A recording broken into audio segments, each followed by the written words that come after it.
যোগীখোপত GST ফাঁকিৰ চাঞ্চল্যকৰ তথ্য কোটি কোটি টকা জিএছটি ফাঁকিৰে বৃহৎ ব্যৱসায় যোগীখোপাত যোগীখোপাৰ পৰা কয়লা ৰপ্তানি কৰা প্ৰতিখন ট্ৰাকত জিএছটি ফাঁকিৰ ৰমৰবীয়া বেহা চলোৱাৰ অভিযোগ খুচি মোহন সিদ্ধা সাদ্দাম হুছেইন ইছমাইল হুছেইন ফাৰুক আলম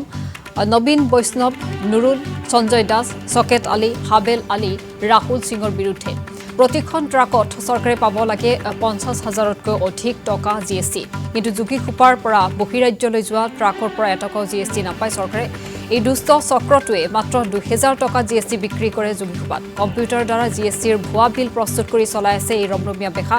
কুম্ভকৰ্ণৰ নিৰ্যাত এছজিএছটি আৰু চিজিজিএছটি এই ক্ষেত্ৰত ব্যৱস্থা গ্ৰহণ নকৰাৰ অভিযোগ উত্থাপিত হৈছে আৰু এনেধৰণে জিএছটি কৰ ফাঁকি দি এইসকলে ৰমৰমীয়া ব্যৱসায় চলাই আহিছে যোগীখোপাৰ জিএছটি ফাঁকিৰ চাঞ্চল্যকৰ তথ্য পোহৰলৈ আহিছে কোটি কোটি টকা জিএছটি ফাঁকিৰে বৃহৎ ব্যৱসায় চলাই আহিছে যোগীখোপাৰ পৰা কয়লা ৰপ্তানি কৰা প্ৰতিখন ট্ৰাকত জিএছটি ফাঁকিৰ ৰমৰমীয়া বেহা চলোৱাৰ অভিযোগ উত্থাপিত হৈছে কেইবাগৰাকী লোকৰ বিৰুদ্ধে নামকেইটা উল্লেখ কৰিছোঁ পুনৰবাৰ খুচি মোহন সিদ্ধা সাদ্দাম হুছেইন ইছমাইল হুছেইন ফাৰুক আলম নবীন বৈষ্ণৱ নুৰুল সঞ্জয় দাস চকেট আলী হাবেল আলী ৰাহুল সিঙৰ বিৰুদ্ধে জিএছটি ফাঁকিৰ অভিযোগ উত্থাপিত হৈছে প্ৰতিখন ট্ৰাকত চৰকাৰে পাব লাগে ৫০,০০০তকৈ অধিক টকা জিএছটি কিন্তু এই জিএছটি ফাঁকিৰে চলাই আহিছে এই কয়লাৰ ৰমৰমীয়া ব্যৱসায় কোটি টকা ডেলিভাৰী চৰকাৰে এইবিলাক গাৰ্ড দিব লাগে ইহঁতক এৰেষ্ট কৰিব লাগে ইহঁতে ৭ৰ পৰা ১০,০০০ টকা সাদ্দামে লয় আৰু ৭ৰ পৰা ১০,০০০ টকা নিদিলে ই ধমকি দিয়ে যে গাড়ীবিলাক বাহিৰত ধৰাই দিলে ১-১.৫ লাখ টকা ভৰিব